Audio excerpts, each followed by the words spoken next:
So Mark has been building for some time a Dornier DO17Z, and he was building something else, and then he's gone back to this, and he's got the tiniest. Well, I finished something else. You finished the something else? It's over there. But I'm not going to record it because I think it's bloody ugly. All right then.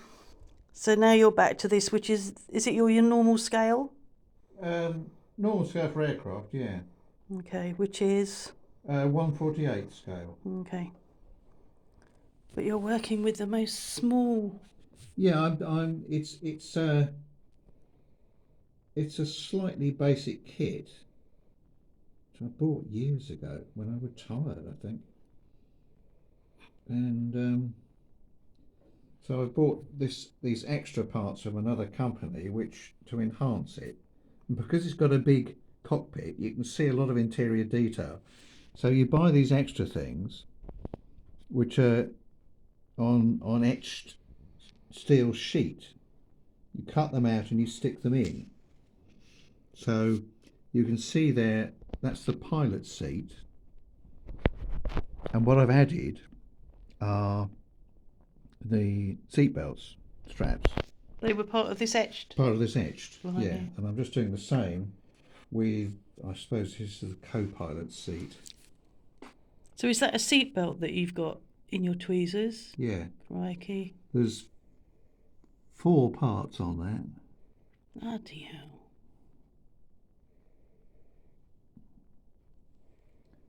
And of course, while you're doing this, you've got to be very careful not to glue your thumb to it. Mm-hmm. And then you're in the middle of doing it, and a woman comes in and starts making demands about There is that. cameras, and then it goes wrong, and she gets angry. But actually, this is working much better on the phone. That camera is just.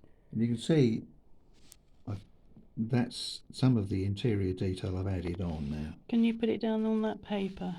It's just not focusing. When it focuses on your hand, that's brilliant. What is that? What is all that? I think those are throttle controls. Oh, so it is what I thought. Yeah. Or the engineer's controls, because I think the pilot seat is going to be here somewhere. Yeah.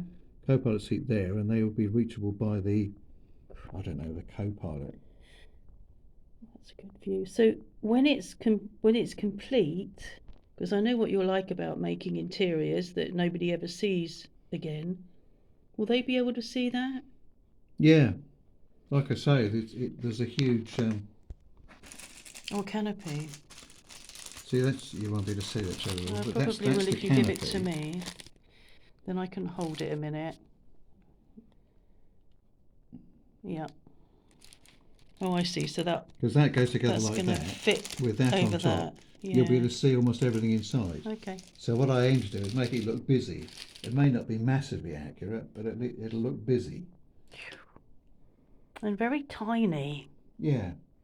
Well, every so often, if you're not careful with these things, you pick them up with tweezers, and if you twitch wrong, they go ping and disappear. I've already lost some throttle levers. I don't know where they went. I know we talk about the carpet monster because you've got a Yeah. really grotty grey carpet in here, and if you drop anything on the carpet, the chance of finding it is very slim. Yeah.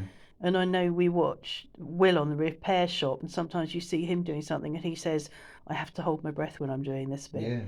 Because he just can't move. Much the same with me. Right.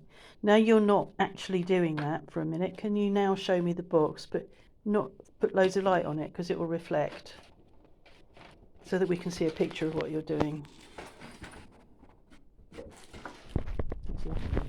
Dornier 17. Though that's, for some reason, this company made it with Finnish markings. So they're in the service of the Finnish Air Force. So you've had this how long, you think? I think I bought it when I retired.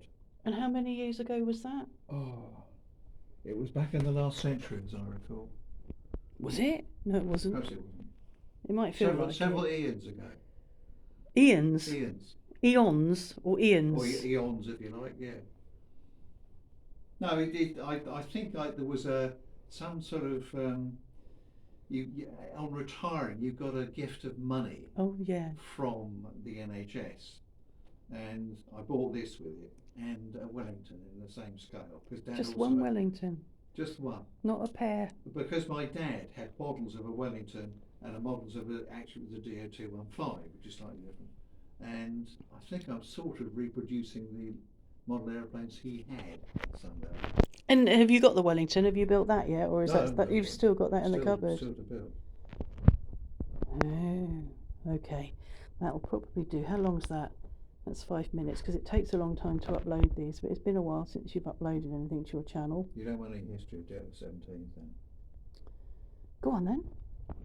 DO17. It was one of the lesser known. It was used a lot during the Battle of Britain, along with Type 111s and some Ju-88s, which were new in service. This was slightly more obsolete and was gradually withdrawn from service because it was a bit slower. And there's only one left because the only one anybody knew about was lying upside down on the Goodwin Sands under the sea in the Channel, and they've hauled it out, and it's in. I'm not quite sure. It might be in Duxford, being. I don't think they're going to restore it, but they're going to preserve it so it doesn't rot any further. It's the only remaining bits of Dornier 17. You know, and aircraft fanatics get very keen about these things. I am slightly, but I think it's a bit of a shame when they haul aeroplanes out of lakes or out of the sea and can't do anything with them. It's too damned expensive. So anyway, there we are. That's the history of Dornier 17. Good. Thank you for that. Are you done?